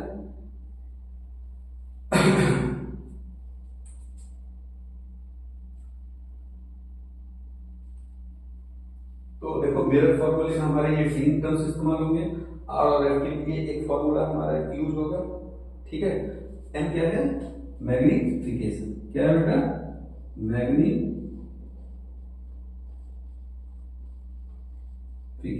मैग्निफिकेशन का मतलब क्या होता है? ये ऑब्जेक्ट के साइज को कितना बड़ा, सॉरी इमेज के साइज को ऑब्जेक्ट के रिस्पेक्ट में कितना बड़ा या छोटा कर देगा ना, या आप इमेज के डिस्टेंस को ऑब्जेक्ट के डिस्टेंस के रिलेशन में या रिलेटिव में कितना कम या ज्यादा कर दे रहा है वो बताता है। मैग्निफिकेशन एक रेशियो है। क्या है? मैग्निफिकेशन एक रेशियो, ठीक है। तो ये कुछ सिंबल्स और देख लीजिए, यू क्लियर हो गया होगा, डिस्टेंस ऑफ ऑब्जेक्ट, ठीक है, कहां से, हमेशा पोल से, ठीक है। वी क्या है, distance of image from pole, और एफ और आर आप तो जानते ही होंगे, मैग्निफिकेशन अभी आपको बताया है, फॉर्मूले हम आगे डिस्कस करेंगे। अभी फिलहाल हम ये टर्म्स देख रहे हैं। अब हम साइन कन्वेंशन पे चलते हैं, ठीक है। तो साइन कन्वेंशन में एक चीज याद रखिएगा कि सारे डिस्टेंस पोल से मेजर कर रहे हैं। ये देखिए यहाँ पे मैंने क्या किया है, हाईलाइट किया हुआ है, लिखा हुआ है चीजों को कि डिस्टेंस हमेशा पोल से मेजर होगा, दिख रहा है कि नहीं। जब डिस्टेंस हमेशा पोल से मेजर होगा तो कंपेयर करिएगा थोड़ा इसको XY प्लेन से। तो यहाँ भी डिस्टेंस कहां से मेजर होता है, ओरिजिन से। इसका मतलब है कि हम ओरिजिन को क्या कर लें, थोड़ी देर के लिए पोल समझेंगे, या पोल को थोड़ी देर के लिए हम क्या समझ लें, ओरिजिन समझ लें, ठीक है। पोल को भी क्या समझना है, हमें ओरिजिन समझना है, याद रहेगा कि नहीं, ठीक है। जब हम पोल को ओरिजिन समझेंगे तो ध्यान से देखिए, इसके हॉरिजॉन्टल में एक बार देखते हैं, फिर एक बार वर्टिकल में देखते हैं। तो हॉरिजॉन्टल में अगर आप ध्यान से देखो तो ओरिजिन से इधर आपको पता है पॉजिटिव एक्स एक्सिस है, ठीक है। इसके लेफ्ट साइड में क्या है, नेगेटिव एक्स एक्सिस है। इसके ऊपर पॉजिटिव है, इसके नेगेटिव, नीचे क्या है, नेगेटिव है। ठीक यही कॉन्सेप्ट यहाँ भी इस्तेमाल करना है कि अगर हम पोल के ऊपर जाएं, ठीक है कि नहीं, तो ऊपर क्या लेंगे हम, तो ऑब्जेक्ट, ठीक है, ऑब्जेक्ट की हाइट या ऑब्जेक्ट का साइज, ठीक है कि नहीं। तो ऊपर के केस में याद रखिएगा, तो ऑब्जेक्ट की हाइट को हम पॉजिटिव से दिखाएंगे, क्लियर है कि नीचे की तरफ होगा, अगर ऑब्जेक्ट नहीं होगा इमेज होगा, ठीक है कि नहीं। जो भी नीचे की ओर होगा तो नीचे की लेंथ, लेंथ का मतलब यहाँ हाइट से ही होगा, ठीक है, उसको हम किससे दिखाएंगे, माइनस साइन से दिखाएंगे, क्लियर है। ऊपर वाले को किससे दिखाएंगे, प्लस साइन से दिखाएंगे। अगर कोई चीज पोल के राइट साइड बनेगा, ठीक है कि नहीं, राइट साइड बनेगा तो हम क्या करेंगे, राइट साइड बनेगा तो हम इसको प्लस साइन इस्तेमाल करेंगे, ठीक है। और अगर वो पोल के लेफ्ट साइड बनेगा तब क्या इस्तेमाल करेंगे हम, तब हम माइनस साइन इस्तेमाल करेंगे, निगेटिव साइन। इतनी बातें मेरे ख्याल से आपको समझ में आ रही है। हम अभी फोकल प्लेन वगैरह हटा रहे हैं यहाँ से, ठीक है बेटा। तो हम यहाँ पे बस साइन कन्वेंशन पे फोकस कर रहे हैं। तो क्या देख रहे हैं हम यहाँ पे कि पोल से राइट में अगर हम किसी चीज को मेजर कर रहे हैं, कोई डिस्टेंस मेजर करेंगे प्रिंसिपल एक्सिस पे, तो ऐसे में हम पॉजिटिव साइन लेंगे। पोल से लेफ्ट साइड अगर कोई डिस्टेंस मेजर करेंगे प्रिंसिपल एक्सिस पर, तो माइनस साइन, नेगेटिव साइन लेंगे। और इसके ऊपर अगर हम हाइट वगैरह मेजर कर रहे हैं तो हम क्या लेंगे, तो पॉजिटिव साइन लेंगे, और नीचे अगर कर रहे हैं तो नेगेटिव साइन लेंगे। तो पोल को ओरिजिन के रूप में ट्रीट करके हम प्रिंसिपल एक्सिस को एक्स एक्सिस के रूप में ट्रीट कर रहे हैं, जहां प्रिंसिपल एक्सिस पोल के लेफ्ट साइड वाला negative x axis, right side वाला पॉजिटिव एक्स एक्सिस के रूप में ट्रीट कर रहे हैं, ठीक है। तभी तो प्लस और माइनस साइन इसके तरह से ले रहे हैं, ठीक है। सेम कॉन्सेप्ट यहाँ पे भी है, सेम प्रोसेस यहाँ भी है कि पोल से ऊपर हम क्या करेंगे, पॉजिटिव साइन लेंगे, ठीक है। पोल से नीचे हाइट वगैरह होगा तो उसके लिए क्या लेंगे, नेगेटिव साइन लेंगे, ठीक है कि नहीं। पोल से लेफ्ट अगर होगा तो क्या लेंगे, नेगेटिव साइन लेंगे, ठीक है, क्योंकि प्रिंसिपल एक्सिस पोल के नेगेटिव है ना, तो माइनस एक्स एक्सिस के रूप में ट्रीट करेंगे। अब पोल के राइट साइड अगर होगा तो यहां से प्रिंसिपल फोकल प्लेन हटा देना है, ठीक है। तो पोल से राइट साइड अगर होगा तो हम क्या इस्तेमाल करेंगे, पॉजिटिव साइन इस्तेमाल करेंगे, क्लियर है। ये थोड़ा सा याद रखिएगा। अब यहाँ पे अगर ध्यान से देखिए तो फोकस पोल के किधर है, लेफ्ट साइड। तो अगर फोकस कॉन्केव मिरर में किधर है, लेफ्ट साइड है, तो याद रखिएगा फोकल लेंथ क्या होगा कॉन्केव मिरर में, नेगेटिव होगा। रेडियस ऑफ कर्वेचर भी देखिए पोल के किधर है, लेफ्ट साइड है, तो रेडियस ऑफ कर्वेचर भी क्या होगा, नेगेटिव। अब देखो साइन कन्वेंशन से आप सीधे सीधे गेस कर लिए नहीं, यानी अगर कहीं फोकस फोकल लेंथ या रेडियस ऑफ कर्वेचर में माइनस साइन आया होगा तो आप तुरंत समझ जाएंगे कि कौन सा मिरर है वो, फिर कॉन्केव मिरर है कि नहीं। तो अब यहीं से इसको लर्न भी कर लीजिए कि कॉन्केव मिरर का फोकल लेंथ क्या होता है, नेगेटिव होता है, ठीक है कि नहीं। यहाँ पे ध्यान से देखिए पोल के राइट साइड है ना फोकल लेंथ, तो पोल के राइट साइड है फोकल लेंथ, इसलिए इसमें क्या होगा, तो इसमें फोकल लेंथ हमेशा स्मॉल से लिखिएगा क्योंकि कैपिटल है तो फोकस है ना। तो फोकल लेंथ क्या होगा, राइट साइड है तो पॉजिटिव होगा, और रेडियस ऑफ कर्वेचर भी देखिए राइट साइड है तो पॉजिटिव होगा। इसका मतलब है कि ये बातें याद रखिए कि अगर फोकल लेंथ में माइनस साइन लगा है तो वो कॉनकेव मिरर को शो करेगा, और प्लस साइन लगा है तो कॉन्वेक्स मिरर को शो करेगा। एक और ट्रिक से हम आपको दिखा सकते हैं, मान लो आपको नहीं याद हो रहा है तो, या कंफ्यूजन हो रहा है तो देखो कॉन्वेक्स ऐसे लिख रहे हैं कि नहीं, कॉन्वेक्स मिरर, ये है ना कॉन्वेक्स।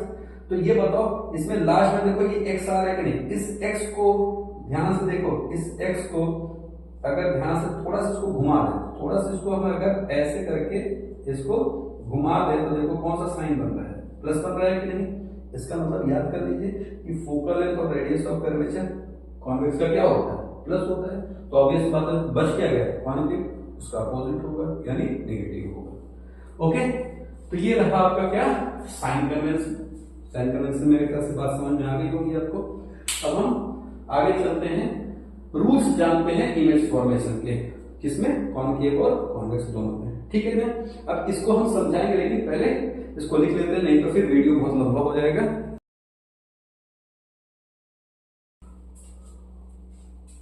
ओके बच्चों, स्टार्ट करते हैं हम अपना next topic, rules for image formation through concave mirror and rules for image formation through convex mirror. ठीक है, क्या बोल रहे हैं हम, दो टॉपिक यहाँ पे डिस्कस करेंगे। इमेज फॉर्म करने से पहले हमें कुछ रूल्स जानने पड़ेंगे, ठीक है। तो कुछ रूल्स हमें जानने पड़ेंगे किसके लिए, कॉनकेव मिरर्स के लिए, और यहाँ पे रूल्स जानने पड़ेंगे कॉन्वेक्स मिरर्स के लिए, ठीक है। यहाँ पे जाने से पहले एक चीज और ध्यान से देख लीजिए कि कॉनकेव मिरर को हम कन्वर्जिंग मिरर भी कहते हैं। क्या कहते हैं, कन्वर्जिंग मिरर। कन्वर्जिंग मिरर क्यों करते हैं, क्योंकि ध्यान से देखिए ये हमारा कॉनकेव मिरर है, ये हमारा प्रिंसिपल एक्सिस है, ये पोल हो गया, ये फोकस हो गया, और ये हो गया हमारा सेंटर ऑफ कर्वेचर। तो जब भी कोई लाइट रे आती है, ठीक है, यानी आने वाली रे को क्या बोलते हैं हम, इंसिडेंट रे, ठीक है। तो जब भी कोई लाइट रे या incident ray coming towards concave mirror, then after reflection ये हमेशा क्या होती है, प्रिंसिपल एक्सिस की ओर ही बेंड होती है। किधर बेंड होती है, प्रिंसिपल एक्सिस की ओर। यानी ध्यान से देखो, इंसिडेंट रे क्या हो रही है, कंप्रेस हो रही है आफ्टर रिफ्लेक्शन, किधर की ओर, प्रिंसिपल एक्सिस की ओर, यानी प्रिंसिपल एक्सिस की ओर आ रही है ना। तो आने को या कंप्रेस होने को क्या कह रहे हैं, कन्वर्ज होना। तो कन्वर्जिंग टुवर्ड्स, किधर कन्वर्ज हो रही है, प्रिंसिपल एक्सिस की ओर, सिकुड़ रही है ना एक तरीके से आफ्टर रिफ्लेक्शन, एक्सपेंड नहीं हो रही है ना, ठीक है कि नहीं। तो दैट्स व्हाई कॉनकेव मिरर को हम कन्वर्जिंग मिरर भी कहते हैं। ठीक उसी तरीके से कॉन्वेक्स मिरर को हम डाइवर्जिंग मिरर कहते हैं। डाइवर्जिंग मिरर क्यों करते हैं, क्योंकि ध्यान से देखिए ये हमारा क्या है, कॉन्वेक्स मिरर है। तो ये क्या करता है, जैसे ये हमारा प्रिंसिपल एक्सिस है, ये पोल हो गया, ये फोकस हो गया, इधर सेंटर ऑफ कर्वेचर हो गया। तो जब कोई लाइट रे यहाँ पे आती है तो रिफ्लेक्शन के बाद ये प्रिंसिपल एक्सिस की ओर नहीं जाती है, बल्कि इसका जो रिफ्लेक्टेड रे है moves away from the principal axis, है कि नहीं। जबकि यहाँ पे क्या है, reflected ray moves towards principal axis, है कि नहीं। तो जब प्रिंसिपल एक्सिस की ओर मूव करेगा, यानी देखो लाइट रे कन्वर्ज होगा, तो इसलिए कन्वर्जिंग मिरर कॉनकेव मिरर को कहेंगे। जबकि ये moves away from the principal axis, यानी देखो एक्सपैंड हो रहा है ना, तो डाइवर्ज कहेंगे, डाइवर्ज होगा इसको करते हैं। तो दैट्स व्हाई इस मिरर को, कौन से मिरर को, कॉन्वेक्स मिरर को डाइवर्जिंग मिरर कहते हैं। क्या कहते हैं हम लोग, कॉन्वेक्स मिरर को डाइवर्जिंग मिरर भी कहते हैं। तो कॉनकेव मिरर का दूसरा नाम क्या है, कन्वर्जिंग मिरर, ठीक है। कॉन्वेक्स मिरर का दूसरा नाम क्या है, डाइवर्जिंग मिरर। ओके, तो before image formation through concave mirror और convex mirror, let us first know about the rules by which the image formed through concave mirror as well as convex mirror, ठीक है। तो सबसे पहले हम rules देखेंगे concave mirror के लिए कि इमेज फॉर्मेशन के लिए कौन कौन से रूल्स फॉलो करेंगे, ठीक है कि नहीं। अब रूल्स फॉलो करने से पहले एक चीज हमेशा याद रखिए, हालांकि हम लोग प्लेन मिरर में बात किए, लेकिन फिर भी याद रखिए कि किसी एक पॉइंट का अगर आपको इमेज बनाना है तो मिनिमम नंबर ऑफ रेज कितने होने चाहिए, तो मिनिमम नंबर ऑफ रेज आपके 2 होने चाहिए, ठीक है। इस लॉजिक को ध्यान में रखते हुए अगर हम यहाँ पे क्या करेंगे, इमेज फॉर्म करेंगे, ड्रॉ करेंगे। ठीक है, तो ऐसे में याद रखिएगा कि हो सकता है कि हमें एक ही रूल 2 बार इस्तेमाल करना हो, क्योंकि मिनिमम 2 रेस चाहिए। एक ही रूल 2 बार भी इस्तेमाल कर सकते हैं या 2 रूल्स अलग अलग भी इस्तेमाल कर सकते हैं। क्लियर है कि नहीं? ठीक है, ठीक वही लॉजिक आपका कॉन्वेक्स मिरर पे भी होगा कि minimum 2 rays are required to draw the image of a point object. तो यहाँ पे जो 2 रेस हमको चाहिए इमेज फॉर्म करने के लिए, वो एक रूल फॉलो कर सकता है या एक से अधिक रूल भी फॉलो कर सकता है। कुल मिला के जो भी रेज हम ले जाएंगे वो दिए गए रूल्स में से कोई ना कोई एक रूल फॉलो करना कंपलसरी है उसके लिए। ठीक है कि नहीं? तो सबसे पहले हम कॉनकेव मिरर या कन्वर्जिंग मिरर के लिए रूल देखते हैं। तो टोटल रूल्स हैं रेस के लिए 4। ठीक है, ध्यान से देखिए, दोनों में कन्वर्जिंग मिरर या कॉनकेव मिरर और कॉन्वेक्स मिरर यानी डाइवर्जिंग मिरर, दोनों में जो रूल्स की संख्या है वो क्या है, 4 है। ठीक है कि नहीं? तो सबसे पहले रूल 1 में देखते हैं।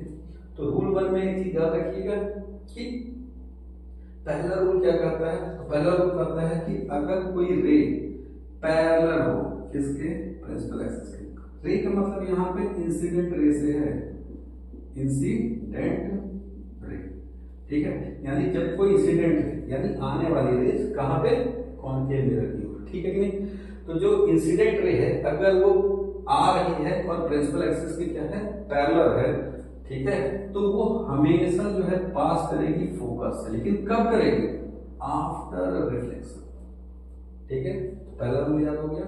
क्या बोल रहे हैं कि अ रे ऑफ लाइट या एन इंसिडेंट रे, ठीक है, when parallel to the principal axis then after reflection it passes through focus. Clear होगा? बात समझ में आ गया? इसको हम फिगर के माध्यम से भी समझ लेते हैं। तो इसके लिए मैं आपको फिगर ड्रॉ कर रहा हूं, यहां ड्रॉ कर देता हूं। ठीक है, ये है हमारा क्या, कॉनकेव मिरर, ये है प्रिंसिपल एक्सिस, ये हो गया पोल, ये हो गया फोकस या प्रिंसिपल फोकस, ये हो गया सेंटर ऑफ कर्वेचर। अगर मान लीजिए कोई रे क्या हो, प्रिंसिपल एक्सिस के पैरेलल होगा, तो आफ्टर रिफ्लेक्शन जो रिफ्लेक्टेड रे है वो कहां से पास करेगा, तो वो पास करेगा फोकस से। ठीक है, तो after reflection reflected ray pass through focus. फिर से देख लीजिए, ray of light parallel to the principal axis passes through focus after reflection। ठीक है कि नहीं? तो रिफ्लेक्शन के बाद जो रे होती है उसे क्या कहते हैं, रिफ्लेक्टेड रे। ठीक है कि नहीं? तो इंसिडेंट रे प्रिंसिपल एक्सिस से अगर पैरेलल होगा तो रिफ्लेक्टेड रे फोकस से पास होगी आफ्टर रिफ्लेक्शन। क्लियर हो गया? सेकंड जो रूल है वो इसका जस्ट अपोजिट है।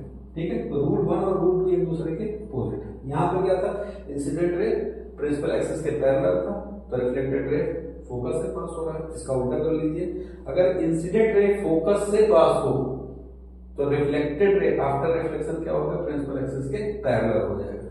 पढ़ लीजिए, a ray of light passing through focus. ठीक है, रे का मतलब फिर से वही है, इंसिडेंट रे, इंसिडेंट रे। ठीक है, तो क्या, a ray of light passing through focus becomes parallel. तो पैरेलल हो जाएगा, किसके पैरेलल हो जाएगा, प्रिंसिपल एक्सिस के। कब, आफ्टर रिफ्लेक्शन। ठीक है, तो रिफ्लेक्शन के बाद वो प्रिंसिपल एक्सिस के पैरेलल हो जाएगा। तो रूल 1 का ही जस्ट कन्वर्स है ये। तो देखिए इसका डायग्राम कैसे बनाएंगे, ये हो गया हमारा कॉनकेव मिरर या कन्वर्जिंग मिरर, ये हो गया हमारा प्रिंसिपल एक्सिस, ये हो गया पोल, ये हो गया क्या, फोकस या प्रिंसिपल फोकस, ये हो गया सेंटर ऑफ कर्वेचर। ठीक है, तो अगर कोई रे, देखिए अगर कोई रे क्या हो, फोकस से पास हो, इंसिडेंट रे है, फोकस से पास होगा, तो रिफ्लेक्शन के बाद ये क्या हो जाएगा, प्रिंसिपल एक्सिस के पैरेलल हो जाएगा।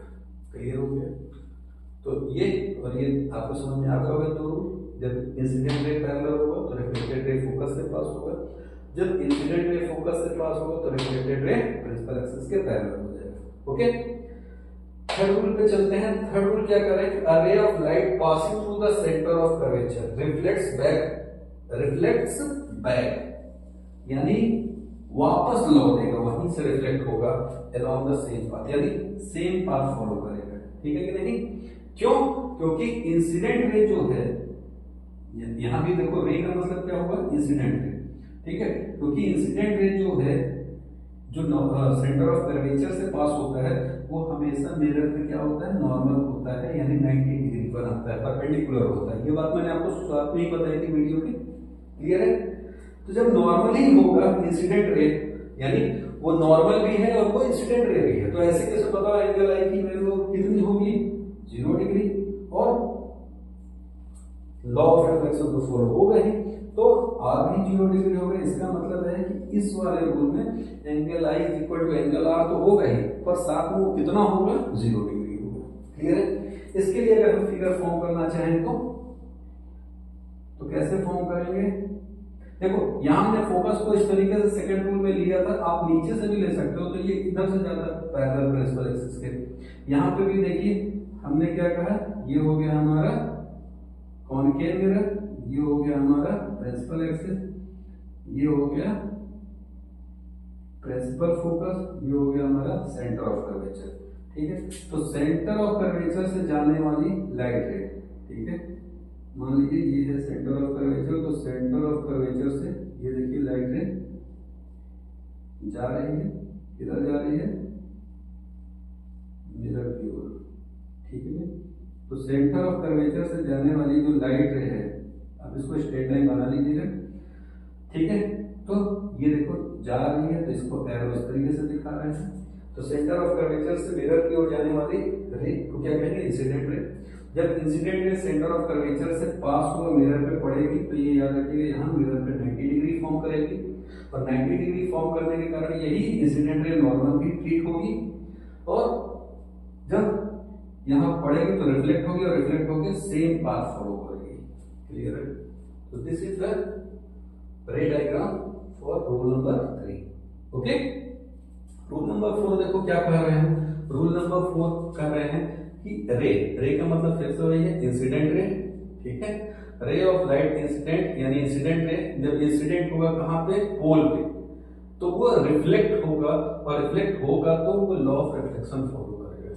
ठीक है कि नहीं? लॉ ऑफ रिफ्लेक्शन मतलब angle I equal to angle R का लॉजिक फुलफिल करेगा। ठीक है, लेकिन ये आई एंगल बनेगा किसके किसके बीच? तो याद रखिएगा इंसिडेंट रे और नॉर्मल, तो यहाँ नॉर्मल कौन होगा? Principal axis. तो इंसिडेंट रे और प्रिंसिपल एक्सिस के बीच में बनेगा, और रिफ्लेक्टेड रे किसके किसके बीच? रिफ्लेक्टेड एंगल किसके किसके बीच बनेगा? तो रिफ्लेक्टेड रे और प्रिंसिपल एक्सिस के बीच में। ड्रॉ करते हैं फिगर, आप उससे समझिए। ठीक है, तो ये हो गया हमारा क्या? कॉनकेव मिरर, ये हो गया हमारा प्रिंसिपल एक्सिस, ये हो गया पोल। ठीक है, ये हो गया हमारा फोकस, ये हो गया सेंटर ऑफ कर्वेचर।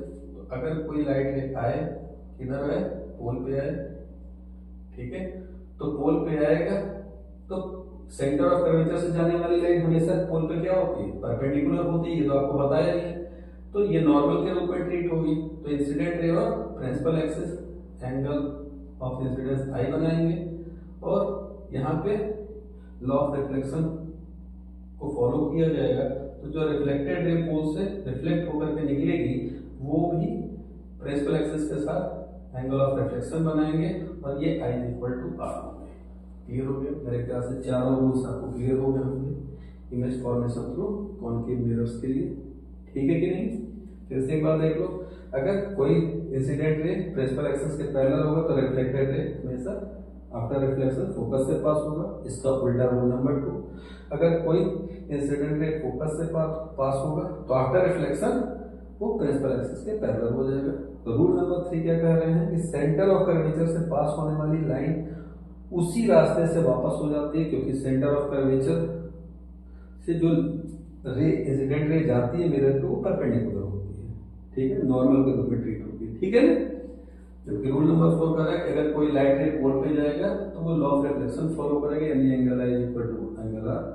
ठीक है, जहां पे इंसिडेंट एंगल जो बनेगा किसके किसके बीच? इंसिडेंट रे और प्रिंसिपल एक्सिस के बीच में, और एंगल ऑफ रिफ्लेक्शन बनेगा रिफ्लेक्टेड रे और प्रिंसिपल एक्सिस के बीच में। क्यों? क्योंकि प्रिंसिपल एक्सिस एक नॉर्मल की तरह बिहेव करेगा। ठीक है ना? तो ये हो गया हमारा image formation through concave mirrors. Clear हो? इनमें से एक या एक से अधिक रूल का इस्तेमाल करके हम इमेज फॉर्म करेंगे कॉनकेव मिरर यानी कन्वर्जिंग मिरर में। ठीक इसी तरीके से डाइवर्जिंग मिरर में याद रखिएगा कभी भी इमेज जो होता है वो वर्चुअल और इरेक्ट होता है। तो वर्चुअल और इरेक्ट होने के कारण जो है यहाँ पे हम जो रूल्स होगा उसको ध्यान से पढ़ेंगे। ठीक है, 4 रूल्स तो यहाँ भी हैं, अब ध्यान से देखेंगे और कंपेयर भी करते चलेंगे। देखो रूल नंबर 1 में कहा था कि अगर प्रिंसिपल एक्सिस के पैरेलल इंसिडेंट रे है तो फोकस से पास होगा, जबकि ये क्या कर रहे हैं कि रे का मतलब वही इंसिडेंट रे अगर पैरेलल होगा प्रिंसिपल एक्सिस। देखो रूल नंबर 1 जैसी ही बातें बोल रहे हैं। ठीक है, अगर प्रिंसिपल एक्सिस के पैरेलल होगा तो वो यहां तो करें वो जाएगा ही जाएगा फोकस से, पर यहां जाता नहीं है बल्कि ऐसा लगता है, एपियर होता है, इट एपियर्स दैट कि जो रिफ्लेक्शन के बाद जो रिफ्लेक्टेड रे है वो कहां से आ रहा है, फोकस से आ रहा है। ठीक है, तो ये फोकस की ओर जाता नहीं है, क्या है, एपियर होता है कि reflected ray come from the focus, जबकि यहां पे तो ये जाता है, बस यही अंतर है। क्लियर है कि नहीं?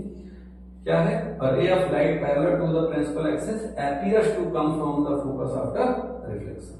ओके, रूल नंबर 2 को देखते हैं। रूल नंबर 2 पर इसलिए पहले फिगर बना लेते हैं। तो इसका फिगर कैसे बनाएंगे, ये देखिए, ये हमारा क्या है, कॉन्वेक्स मिरर या डाइवर्जिंग मिरर, जो हो गया हमारा प्रिंसिपल एक्सिस।